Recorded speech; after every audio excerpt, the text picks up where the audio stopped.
Good afternoon, everyone, and good afternoon to all my classmates, especially to Ms. Aganza. So, our topic is all about human perspective. Let's gonna tackle what is the overview of client-centered theory. Carl Ransom Rogers, also known as Carl Rogers, was born on January 8, 1902, and he was died around February 4, 1987 at La Jolla, California. He was a psychologist who originated the non-directive or client-centered approach to psychotherapy, emphasizing a person-to-person relationship between the therapist and the client. So, Carl Rogers was the one who created the humanistic theory.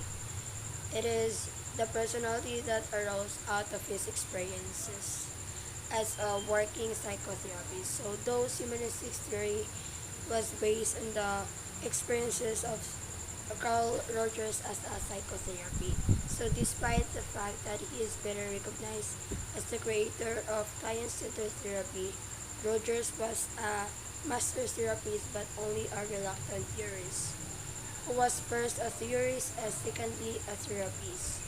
He was more interested in assisting individuals than figuring out why they acted the way they did. So, wala siya ga-focus sa unsay hinungdan nga nun ay ana siya, but more on, he was more focused on unsa may makaayon niya.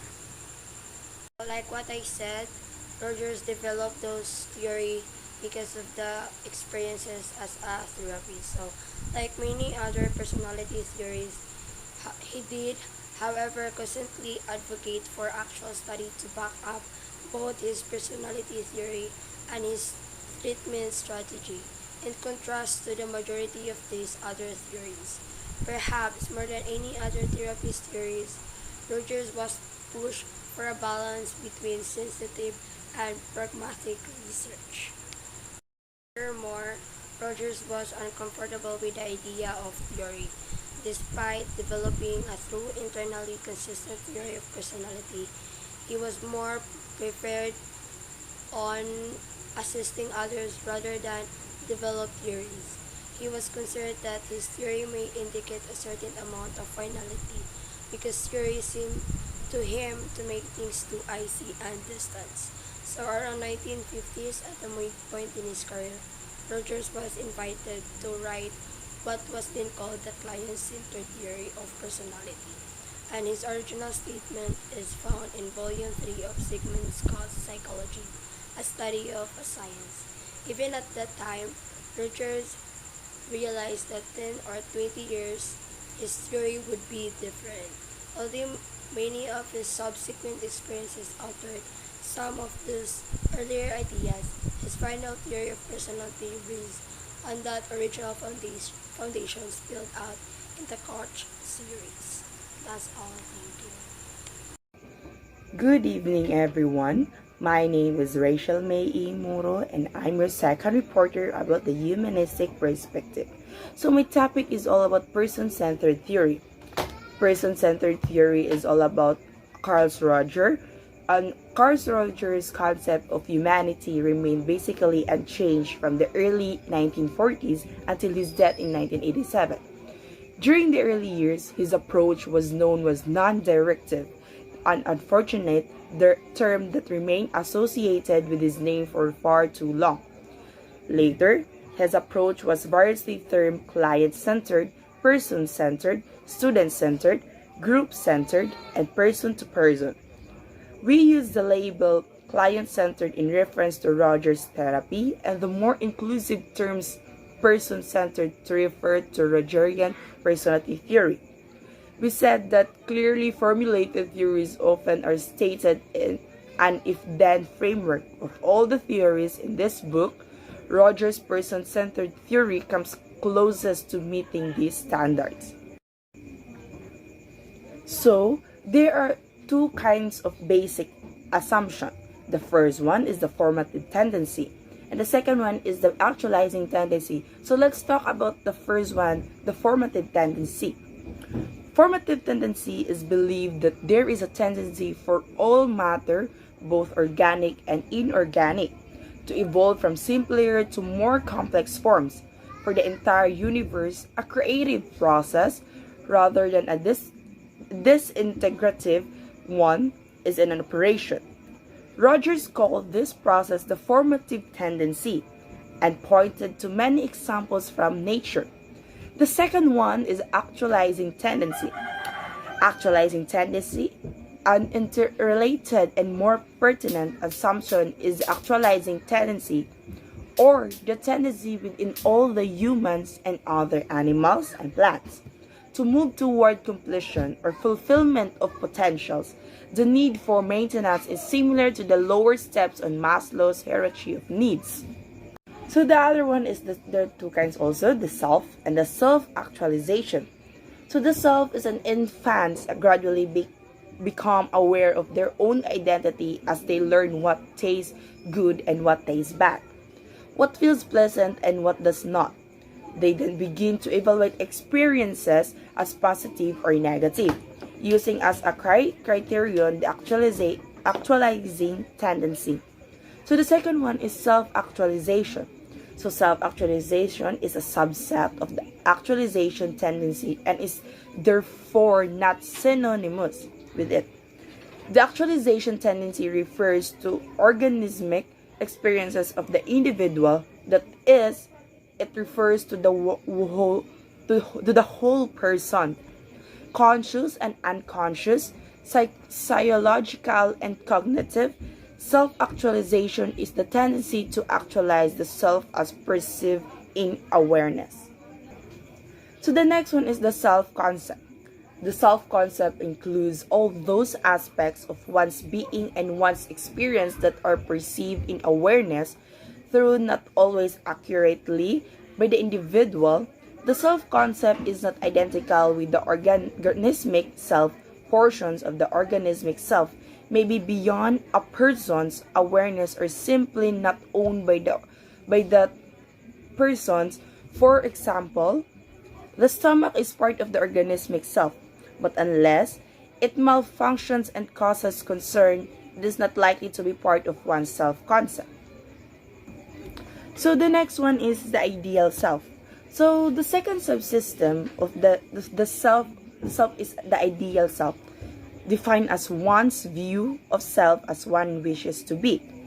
A wide gap between the ideal self and the self-concept, it indicates incongruence and unhealthy personality. Psychologically healthy and individuals perceive little discrepancy between their self-concept and what they ideally would like to be. So the other one is the awareness and levels of awareness. So without awareness, and the self-concept and the ideal self will not exist. The symbolic representation, not necessarily in verbal symbols, of some portion of our experience recognize three levels of awareness. The first one, some events are experienced below the threshold of awareness and are either ignored or denied. So the second is hypothesize that some experiences are actually symbolized and freely admitted to the self-structure. And the third level of awareness involves experience that are perceived in a distorted form. So the next one is the denial of positive experiences. So the negative or derogatory experience that are distorted or denied to awareness. They may be distorted because the person distrusts the giver, or they may be denied because the recipient does not feel deserving of them. So the next one is becoming a person. The first one, an individual must take contact, positive or negative, with another person. That is, the person develops a need to be loved, liked, or accepted by another person, a need that Rogers in 1959 referred to as positive regard. If we perceive that others, especially significant others, care for, prize, or value us, then our need to receive positive regard is at least partially satisfied. So, positive regard is a prerequisite for positive self-regard, defined as the express. So this conception is quite similar to Maslow's, and you're gonna see at chapter 10, nation, that we must satisfy our love and belongings needs before self-esteem needs can become active. But once we begin to feel confident and worthy, we no longer require a replenishing supply of love and approval from others. So the last one is the source of positive self-regard. Then lies in the positive regard we receive from others, but once established, it is autonomous and self-perpetuating. So, the next one is a barriers of psychological health, a condition of worth, incongruence, defensiveness, and disorganization. So, conditions of worth, that is, they perceive that their parents, peers, or partners love and accept them only if they meet those people's expectations and approval. So, conditions of worth become the criterion by which we accept or reject our experiences. Our perceptions of others people's view of us are called external evaluation. This evaluation, whether positive or negative, do not foster psychological health, but rather prevent us from being completely open to our own experience. For example, we may reject pleasurable experiences because we believe that other people do not approve of them. And the next one is incongruence. Incongruence. The organism and the self are two separate entitles that may or may not be congruent with one another. Also recall that actualization refers to the organism's tendency to move toward fulfillment, whereas self-actualization is a desire of the perceived self to reach fulfillment. So this incongruence between our self-concept and our organismic experience is the source of psychological disorders. So the next one is, or the last one, is vulnerability.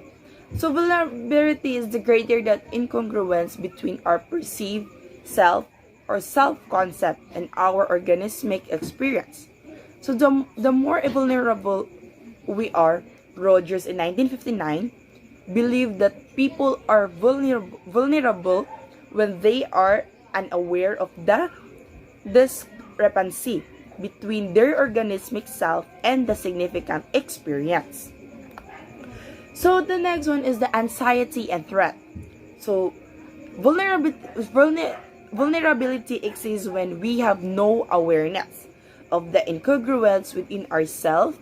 Anxiety and threat are experienced as we gain awareness of such an incongruence. Anxiety, a state of uneasiness or tension whose cause is unknown.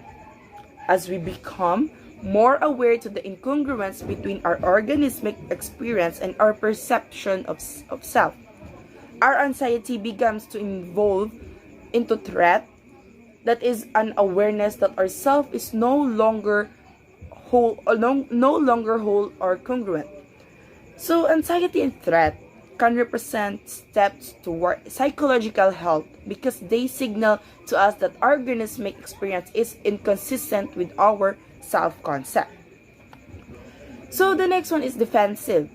Defensive is the protection of the self-concept against anxiety and threat by the denial or distortion of experiences inconsistent with it.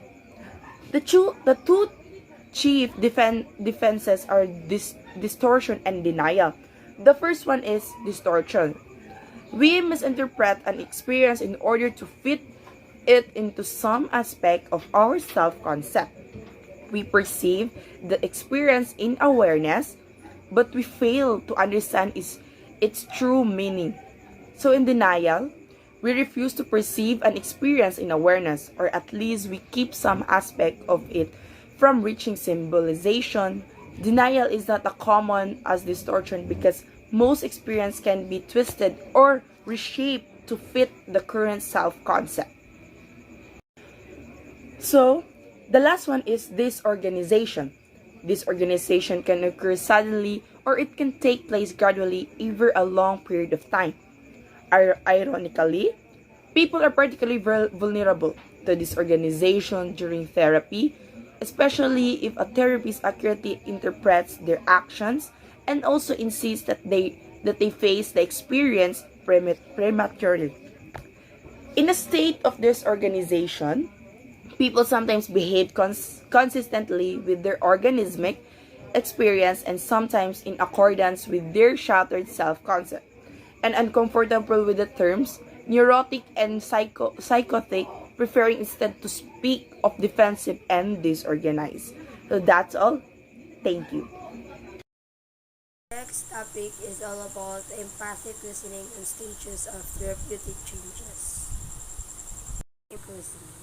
So we all know that empathic listening is a structured listening and questioning technique that allows you to develop and enhance relationship with a stronger understanding of what is being conveyed, both intellectually and emotionally.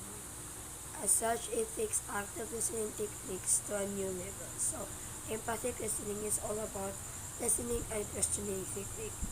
It aims to develop a stronger understanding of what is being conveyed. Empathic listening skills. So, to use empathic listening, listen patiently to what the other person has to say, even if you do not agree with it. It is important to show acceptance, though not necessarily agreement, by simply nodding or injecting phrases such as I understand or I see. So, for example, say mo friend, and then na-share mo like something this year, and then you disagree.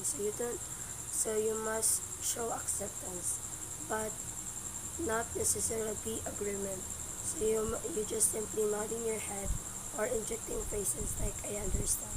So try to get the sense of the feelings that a speaker is expressing and stay mindful of the emotional content being delivered as well as the literal meaning of the words. So think of yourself as a mirror.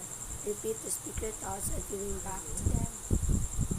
Encourage the speaker to continue with their message by interjecting summary response. For example, so you do not feel as though you play a strong enough role in the theme, or you feel your talents and experience would be better utilized in another position. Or you could say you feel as though you are undervalued this project. This should be done in a neutral way so as not to lead the speaker to your way of thinking. So, for example, feeling parang sa inyo ang dance stroke. Feeling mo mas bagay niya ang mga ballroom kaysa sa hip-hop. So, you just simply said nga, um, um, mas bagay ni mo ang ballroom kaysa sa hip-hop, like that. So, an empathic listeners work to keep the speaker from feeling or becoming defensive. To do this, avoid direct questioning, arguing with what is being said or disputing facts. The evidence can be considered later. For now, concentrate fully on what is being said and how the speaker feels. Furthermore, when the speaker says something that requires additional input, simply repeat the statement as a question. For instance, if the speaker says, I am not happy in my current position, then you can probe further by replying, you say you're not happy in your current position. This small amount of encouragement may be all that it takes to prompt the speaker to elaborate further. So, be mindful of what is not being said. Often, what the speaker hold back is as important as what they are saying. So, pay attention to their body language. Nonverbal signs like keeping the head down, shifting away from you, or covering the mouth could signal that they are holding back or they feel uncomfortable. If the speaker asks if your input, be honest, but try to refrain from providing input that may influence their thoughts or inhibit further communication. So, situational example for that. Kanang imong friends is ning kalit na kahilom, then ka na siya tabian dyan. So, you don't have to ask her directly kung ano sa problem, but instead, you keep on making him making her feel nga lara ka obvious yan tapat. And then ato sa makomfortable siya nimo, then then she can express unsa man iyang mga problem. 7 stages of therapeutic changes. People will not speak about feelings openly and then to blame others for causing their pain rather than take responsibility for themselves. If only my friend would stop doing that, I'd feel better. So, for example, for that, kana bitang um, kaan, nanlaag mo sa mga friend, then examine mo, pagkaukma. Then, tungod sa nanlaag mo, so wala ka naka-review. So, because of that, you blame your friends even if you don't have to because it is your responsibility as a student nga unahon jud mo ang pagtuon. So, you blame your friends instead nga imo ang pangaralan imo ang kaugalingon. So, according to Rogers, it is rare to see a client at this stage. The individual in the stage of fixity and remoteness of experience is not likely to come voluntarily for counseling. Slightly less rigidity in stage 2, with a small movement towards wondering whether responsibility should be taken by self, but not actually doing so. It's not my fault, it's there, isn't it? It may be possible to start working with a client at this stage through offering the core conditions, trusting the client process, and so allowing the client to find their own way forward. So, for example, for this is that as a therapist, you must be open-minded, especially in the kaning stage sa mo ang client. It is murag nagkahinay-hinay na sila o open up about silang self and nagkahinay sila o accept their faults. 3. The person is beginning to consider accepting responsibility for self, but generalize and focus more on past and present growth. I felt angry when everyone does, don't they? So this is quite a common stage to enter therapy. So it is important to use unconditional positive regard to accept the client just as they are, supporting them to feel safe, to explore their feelings. So at this stage, where nakalingaw murag around 50% nakalingaw na og express ang client sa iyang mga feelings. So this is what we call the common stage to enter therapy. On stage 4, it is the clients begin to describe their own here and now feelings, but tends to be critical of self for having this. I felt guilty about that, but I shouldn't really. So, while the client is willing and actively seek involvement in the therapeutic record, they may lack trust in the process. So, at this point, murag wala pa dyan yung trust ng client sa mga therapists. So, the counselor also needs to take care not to collude with the client use of humor to distance themselves from the full impact of fear and feelings. So, murag ubos jud gamay ang mga counselor para dili mo distance ang client. Diri nga stage kay murag ka 50-50 pa man ang client if iya pa yung i-express himself truly, but at this point they may lack in trust to the counselor. Stage 5. Clients express that they are seeing things more clearly and take ownership of their situation, being prepared to take action. I'm not surprised. I'm angry with my boss after what I've been through, so I quit my job. So this stages is the type of productive stage in therapy. So as the client can express pleasant emotions and begin to rely on their own decision-making abilities. So the counselor is likely to see the client taking action in their life. So the client recognizes your own and others' process towards self-actualization. So I accept that pain within me and what I and others need. I feel a warmth and compassion towards myself and then for where I am at. Once at this stage, the client is unlikely to regress. They may choose not to continue with therapy, now being able to treat themselves with self-care and love. So, at this point, more of feeling na sa client nila is ma-handle na nila in self.